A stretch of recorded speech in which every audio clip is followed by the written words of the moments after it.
এই জায়গায়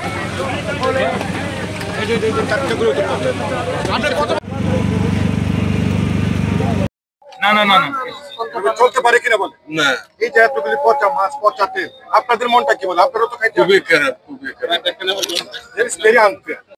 চালাচ্ছি পর্যটকদের যে অনিয়ম, পর্যটকদের সাথে যে অনিয়ম করা হচ্ছে, বিভিন্ন সেক্টরে অনিয়ম করা হচ্ছে। এক্ষেত্রে এই যে মাছ যারা ফিশ ফ্রাই বিক্রি করে, তাদের বিরুদ্ধে আমাদের কাছে অভিযোগ এসেছে, আমরা খেয়াল করেছি এবং আমরা গোয়েন্দা দিয়েও দেখেছি এবং আপনারা প্রকাশ্যে দেখেছেন।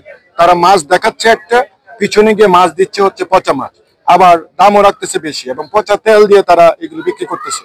এবং বেশিরভাগ মাছ হলো পচা, যেটা বরফ দিয়ে আজকে দীর্ঘদিন ধরে রাখা হয়েছে এবং পর্যটকরা কিন্তু এটা বুঝতে পারতেছে না।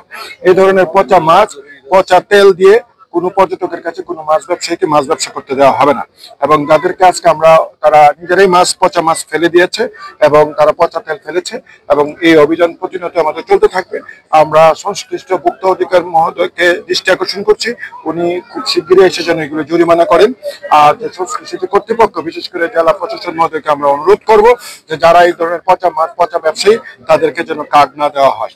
আর আমরা আপনাদের মাধ্যমে পুলিশ আমরা জানাচ্ছি, কক্সবাজার যারা আমাদের এই পর্যটকের সাথে এই ধরনের প্রতারণা করতেছে, তাদের বিরুদ্ধে কঠোর হস্তে তাদেরকে আমরা দমন করব। কোনো অবস্থা